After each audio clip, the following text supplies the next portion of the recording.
First of all, aren't I a lucky guy? Isn't she lovely? Isn't it amazing?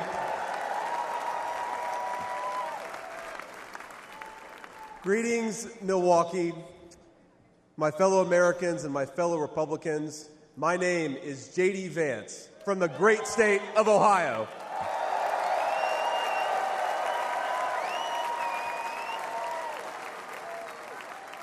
Tonight,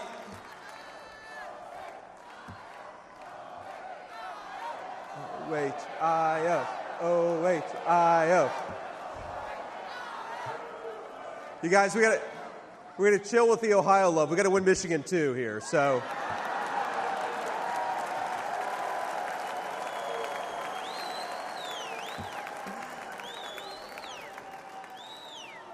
My friends, tonight is a night of hope, a celebration of what America once was, and with God's grace, what it will soon be again.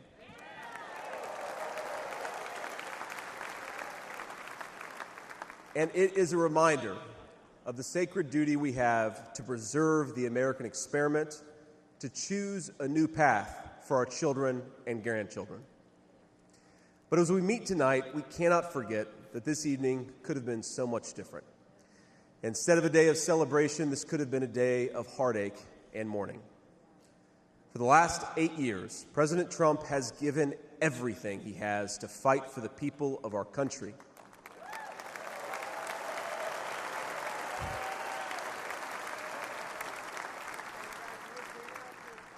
He didn't need politics, but the country needed him. Did it? Now, prior to running for president, he was one of the most successful businessmen in the world. He had everything anyone could ever want in a life. And yet, instead of choosing the easy path, he chose to endure abuse, slander, and persecution. And he did it because he loves this country.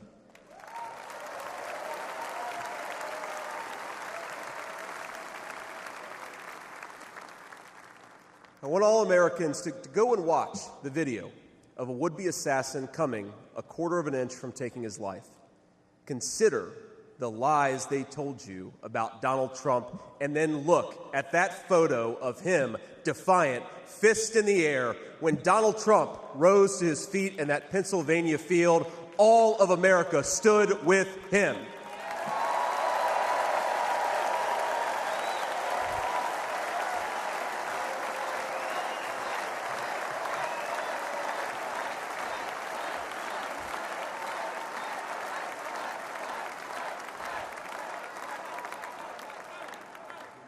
And what did he call us to do for our country? To fight for America. Even in his most perilous moment, we were on his mind. His instinct was for us, for our country, to call us to something higher, to something greater, to once again be citizens who ask what our country needs of us. Now consider what they said. They said he was a tyrant. They said he must be stopped at all costs. But how did he respond? He called for national unity, for national calm, literally right after an assassin nearly took his life.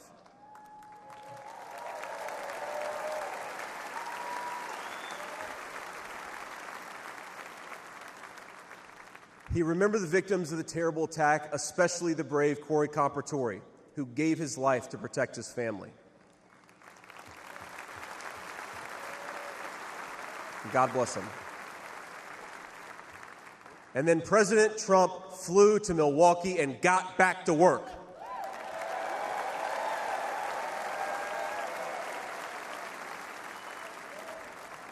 Now that's the man I've gotten to know personally over the last few years. He is tough, and he is, but he cares about people. He can stand defiant against an assassin one moment and call for national healing the next. He is a beloved father and grandfather, and of course, a once-in-a-generation business leader. He's the man who is feared by America's adversaries, but 2 nights ago, and I'll share a moment, said goodnight to his 2 boys, told them he loved them, and made sure to give each of them a kiss on the cheek. And I will say, Don and Eric squirmed the same way my 4-year-old does when his daddy tries to give him a kiss on the cheek. Sorry, guys. He is all those things, but tonight we celebrate he is our once and future President of the United States of America.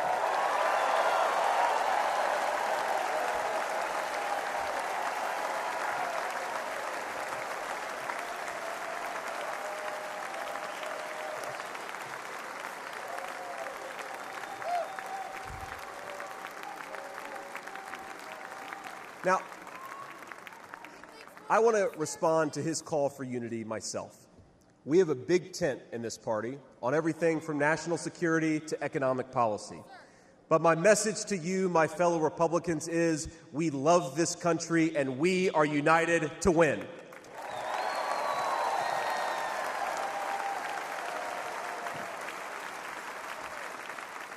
Right. Now, I think our disagreements actually make us stronger. That's what I've learned in my time in the United States Senate, where sometimes I persuade my colleagues and sometimes they persuade me. And my message to my fellow Americans, those watching from across the country, is shouldn't we be governed by a party that is unafraid to debate ideas and come to the best solution?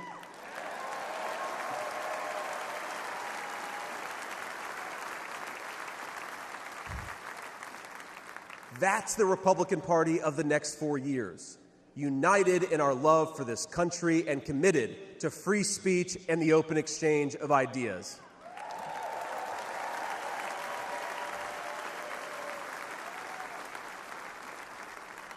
And so tonight, Mr. Chairman, I stand here humbled, and I'm overwhelmed with gratitude to say I officially accept your nomination to be Vice President of the United States of America.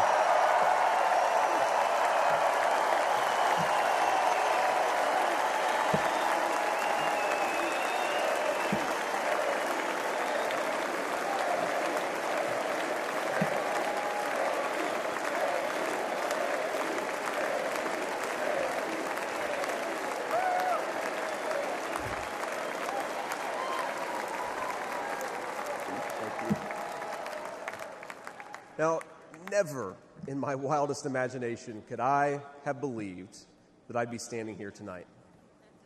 I grew up in Middletown, Ohio, a small town where people spoke their minds, built with their hands, and loved their God, their family, their community, and their country with their whole hearts. But it was also a place that had been cast aside and forgotten by America's ruling class in Washington. When I was in the 4th grade, a career politician by the name of Joe Biden supported NAFTA, a bad trade deal that sent countless good jobs to Mexico. When I was a sophomore in high school, that same career politician named Joe Biden gave China a sweetheart trade deal that destroyed even more good American middle-class manufacturing jobs. When I was a senior in high school, that same Joe Biden supported the disastrous invasion of Iraq, and at each step of the way, in small towns like mine in Ohio or next door in Pennsylvania or Michigan, in states all across our country, jobs were sent overseas and our children were sent to war. And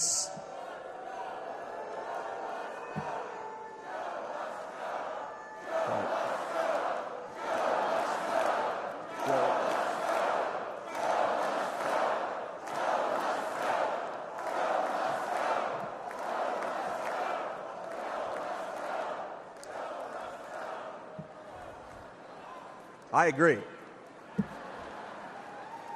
And somehow, a real estate developer from New York City by the name of Donald J. Trump was right on all of these issues while Biden was wrong.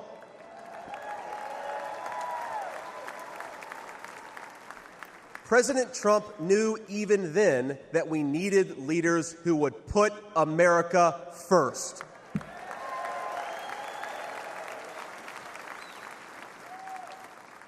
Now, thanks to these policies that Biden and other out-of-touch politicians in Washington gave us, our country was flooded with cheap Chinese goods, with cheap foreign labor, and in the decades to come, deadly Chinese fentanyl. Joe Biden screwed up, and my community paid the price. Now, I was lucky. Despite the closing factories and the growing addiction in towns like mine, in my life, I had a guardian angel by my side. She was an old woman who could barely walk, but she was tough as nails. I called her Mamaw, the name we hillbillies gave to our grandmothers.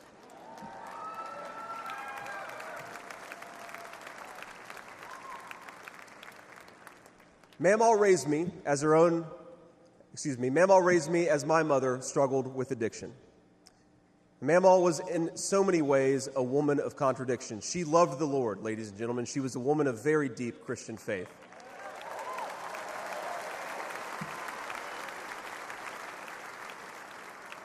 But she also loved the F word. I'm not kidding. She could make a sailor blush.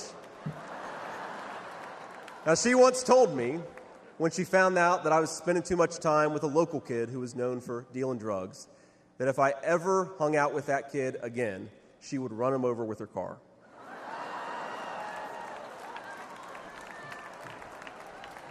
That's true.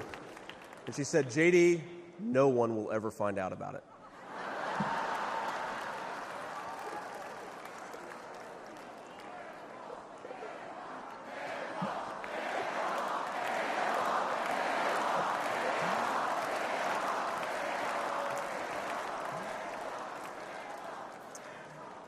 Now, thanks to that Mamaw, things worked out for me. After 9/11, I did what thousands of other young men my age did in that time of soaring patriotism and love of country.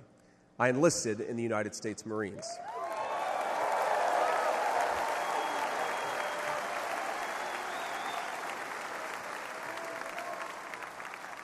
Semper Fi to my fellow Marines. Now, I left the Marines after 4 years and went to the Ohio State University.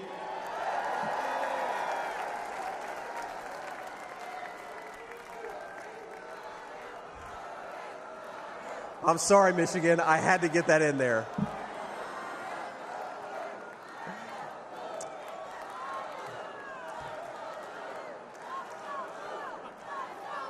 Come on. We've had enough political violence. Now, after Ohio State, I went to Yale Law School, where I met my beautiful wife. And then I started businesses to create jobs in the kind of places that I grew up in.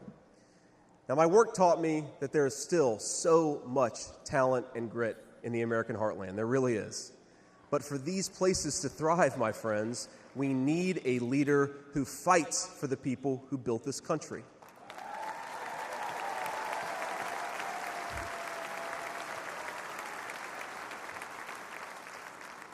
We need a leader who's not in the pocket of big business, but answers to the working man, union and non-union alike.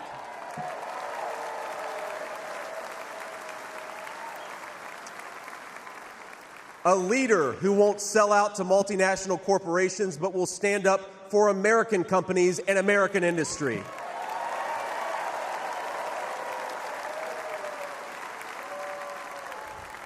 A leader who rejects Joe Biden and Kamala Harris's Green New scam and fights to bring back our great American factories. We need President Donald J. Trump.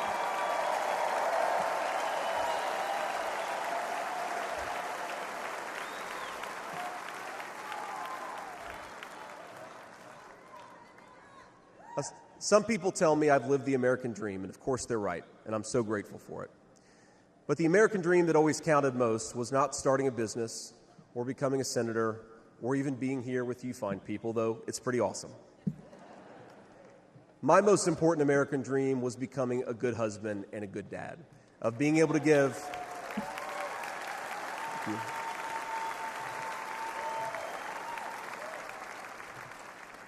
I wanted to give my kids the things that I didn't have when I was growing up, and that's the accomplishment that I'm proudest of. That tonight, I'm joined by my beautiful wife, Usha, an incredible lawyer and a better mom, and our three beautiful kids, Ewan, who's 7, Vivek, who's 4, and Mirabelle, who's 2. Now, they're back at the hotel, and kids, if you're watching, Daddy loves you very much, but get your butts in bed. It's 10 o'clock. But my friends, things did not work out well for a lot of kids I grew up with. Every now and then, I will get a call from a relative back home who asks, "Did you know so-and-so?" And I'll remember a face from years ago, and then I'll hear they died of an overdose. As always, America's ruling class wrote the checks. Communities like mine paid the price. For decades, that divide between the few with their power and comfort in Washington and the rest of us only widened. From Iraq to Afghanistan, from the financial crisis to the Great Recession, from open borders to stagnating wages, the people who govern this country have failed and failed again.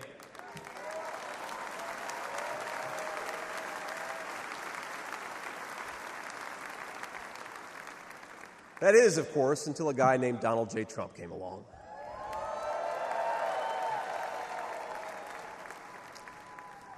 President Trump represents America's last best hope to restore what, if lost, may never be found again.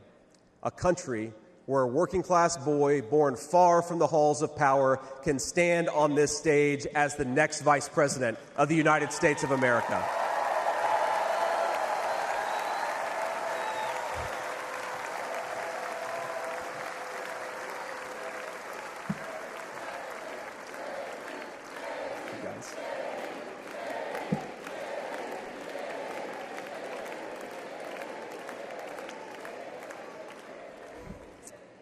But my fellow Americans here in this stage and watching at home, this moment is not about me. It's about all of us, and it's about who we're fighting for. It's about the auto worker in Michigan wondering why out-of-touch politicians are destroying their jobs. It's about the factory worker in Wisconsin who makes things with their hands and is proud of American craftsmanship.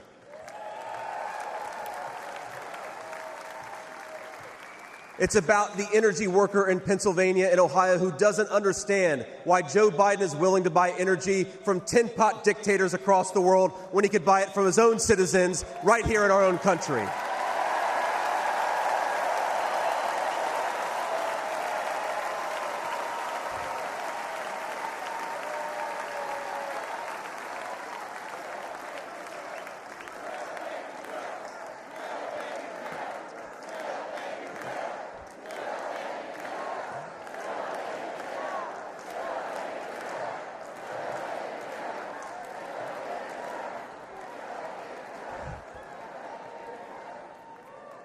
You guys are a great crowd.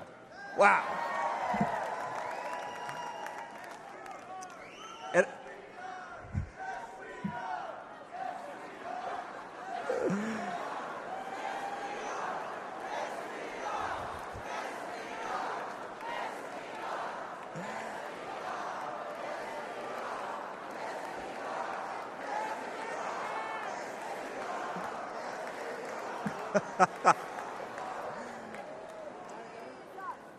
And it's about, our movement is about single moms like mine who struggled with money and addiction but never gave up.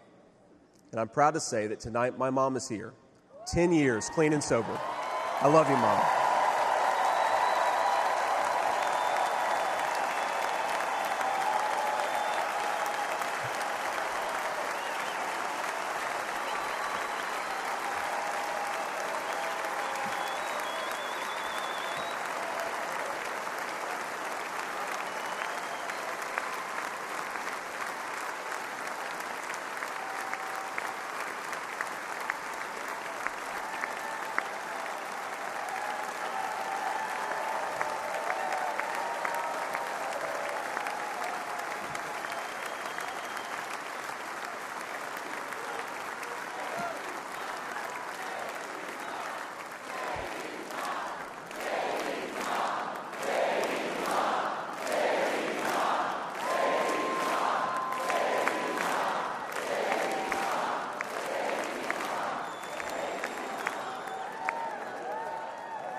And you know, Mom, I was thinking, it'll be 10 years officially in January of 2025. And if President Trump's okay with it, let's have the celebration in the White House.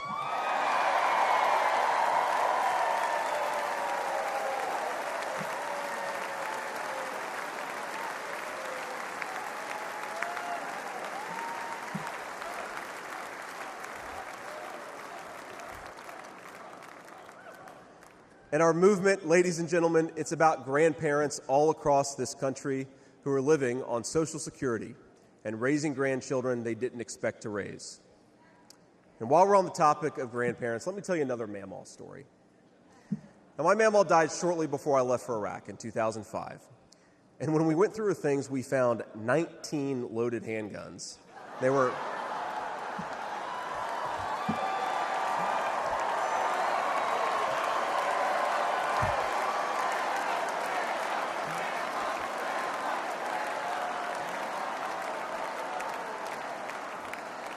Now, the thing is, they were stashed all over her house, under her bed, in her closet, in the silverware drawer. And we wondered what was going on, and it occurred to us that towards the end of her life, Mamaw couldn't get around so well. And so this frail old woman made sure that no matter where she was within arm's length of whatever she needed to protect her family. That's who we fight for. That's American spirit.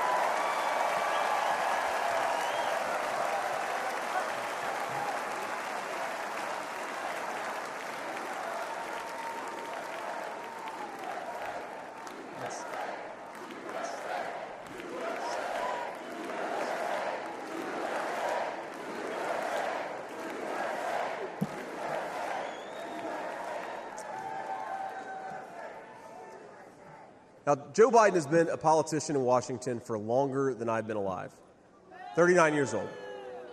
Kamala Harris is not much further behind.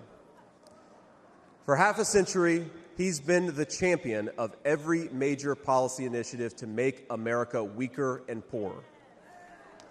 And in 4 short years, Donald Trump reversed decades of betrayals inflicted by Joe Biden and the rest of the corrupt Washington insiders.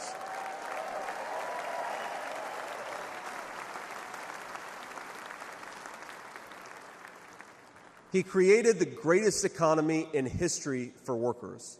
Really was amazing. There's this chart that shows worker wages, and they stagnated for pretty much my entire life until President Donald J. Trump came along. Workers' wages went through the roof.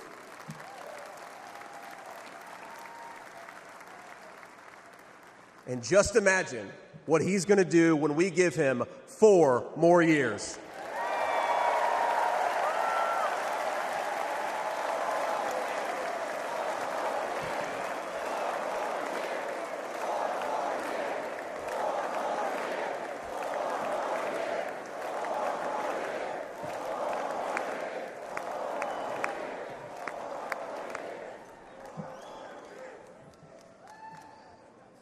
Months ago, I heard some young family member observe that their parents' generation, the baby boomers, could afford to buy a home when they first entered the workforce. But I don't know, this person observed, if I'll ever be able to afford a home. The absurd cost of housing is the result of so many failures, and it reveals so much about what's broken in Washington. I can tell you exactly how it happened. Wall Street barons crashed the economy, and American builders went out of business.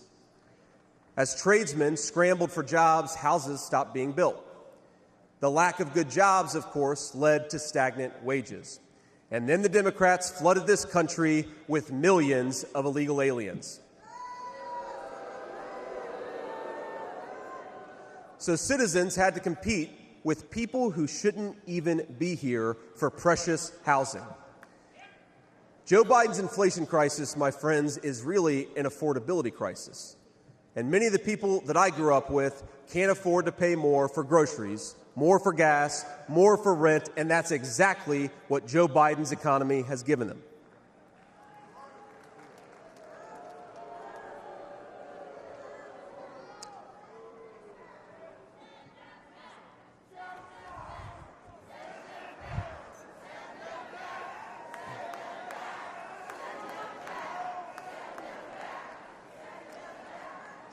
So prices soared, dreams were shattered, and China and the cartels sent fentanyl across the border, adding addiction to the heartache. But ladies and gentlemen, that is not the end of our story. We've heard about villains and their victims. I've talked a lot about that, but let me tell you about the future. President Trump's vision is so simple and yet so powerful. We're done, ladies and gentlemen, catering to Wall Street. We'll commit to the working man.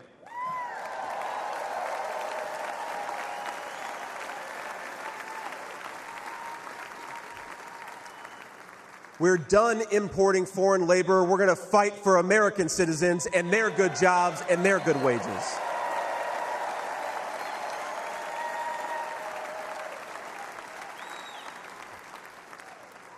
We're done buying energy from countries that hate us. We're going to get it right here from American workers in Pennsylvania and Ohio and across the country.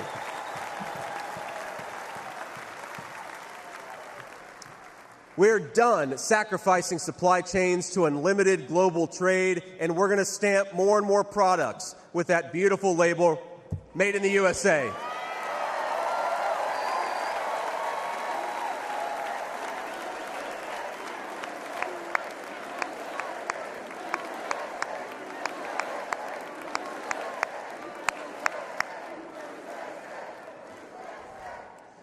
We're going to build factories again, put people to work making real products for American families made with the hands of American workers.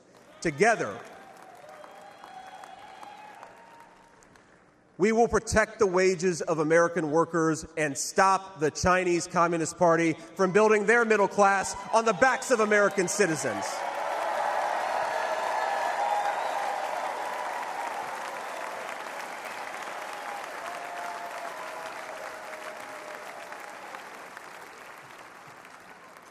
Together, we will make sure our allies share in the burden of securing world peace. No more free rides for nations that betray the generosity of the American taxpayer.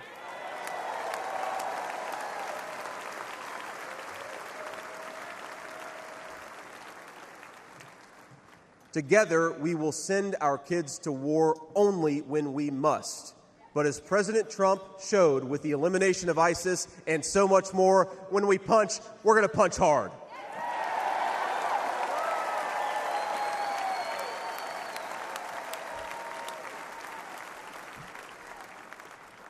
Together, we will put the citizens of America first, whatever the color of their skin. We will, in short, make America great again.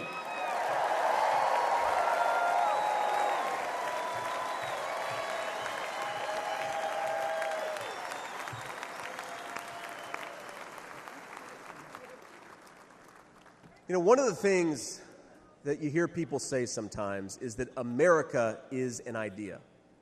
And to be clear, America was indeed founded on brilliant ideas like the rule of law and religious liberty, things written into the fabric of our Constitution and our nation. But America is not just an idea. It is a group of people with a shared history and a common future. It is, in short, a nation. Now, it is part of that tradition, of course, that we welcome newcomers. But when we allow newcomers into our American family, we allow them on our terms.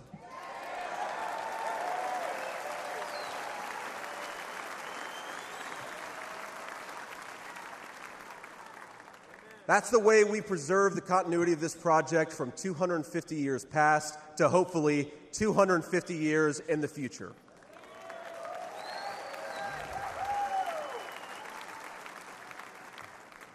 And let me illustrate this with a story, if I may. I'm, of course, married to the daughter of South Asian immigrants to this country. Incredible people. People who genuinely have enriched this country in so many ways. And, of course, I'm biased because I love my wife and her family, but it's true. Now, when I proposed to my wife, we were in law school, and I said, honey, I come with $120,000 worth of law school debt and a cemetery plot on a mountainside in eastern Kentucky.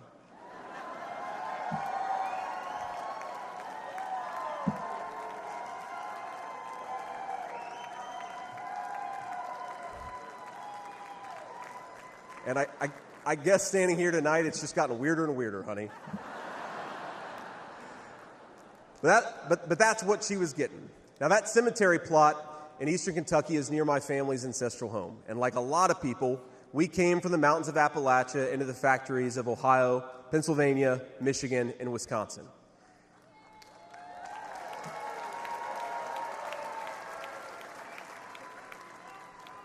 Now that's Kentucky coal country, one of the 10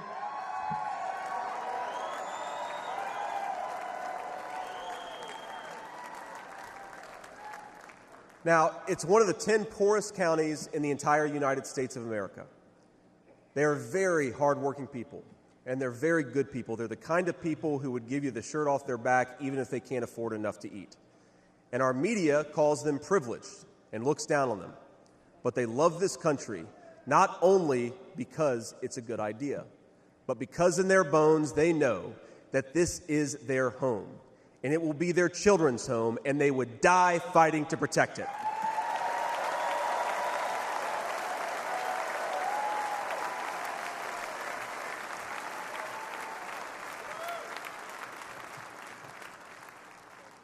That is the source of America's greatness.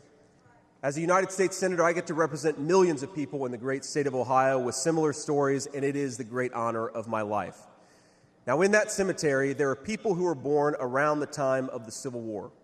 And if, as I hope, my wife and I are eventually laid to rest there, and our kids follow us, there will be 7 generations just in that small mountain cemetery plot in eastern Kentucky. 7 generations of people who have fought for this country, who have built this country, who have made things in this country, and who would fight and die to protect this country if they were asked to.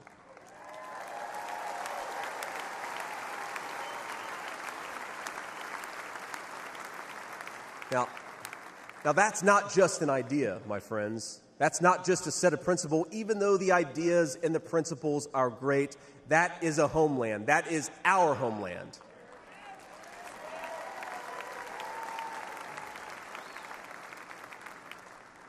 People will not fight for abstractions, but they will fight for their home.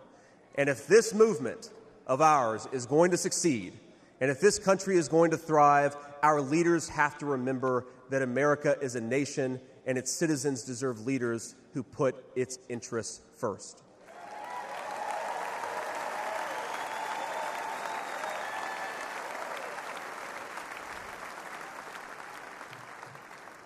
Now, we won't agree on every issue, of course, not even in this room. We may disagree from time to time about how best to reinvigorate American industry and renew American family. That's fine. In fact, it's more than fine. It's good. But never forget that the reason why this united Republican Party exists, why we do this, why we care about those great ideas and that great history, is that we want this nation to thrive for centuries to come.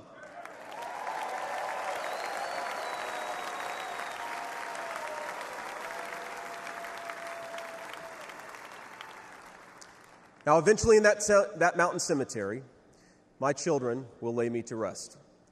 And when they do, I would like them to know that thanks to the work of this Republican Party, the United States of America is as strong and as proud and as great as ever.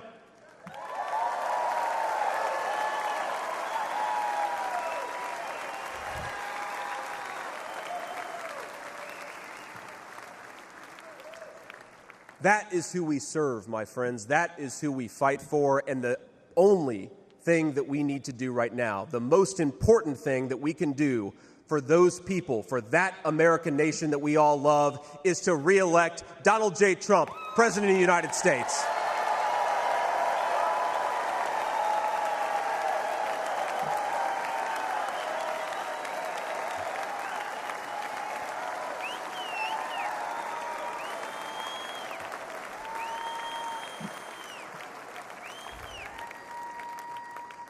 Mr. President, I will never take for granted the trust you have put in me. And what an honor it is to help achieve the extraordinary vision that you have for this country. Now, I pledge to every American, no matter your party, I will give you everything I have to serve you and to make this country a place where every dream you have for yourself, your family, and your country will be possible once again.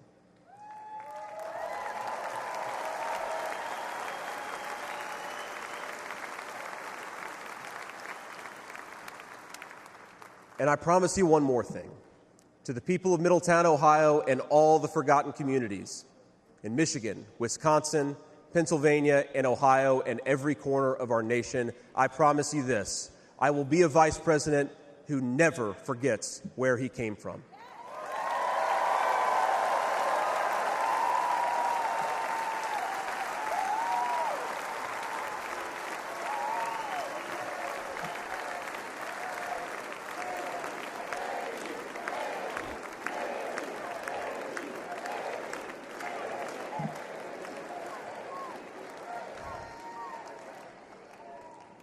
And every single day for the next 4 years, when I walk into that White House to help President Trump, I will be doing it for you, for your family, for your future, and for this great country. Thank you. God bless all of you, and God bless our great country.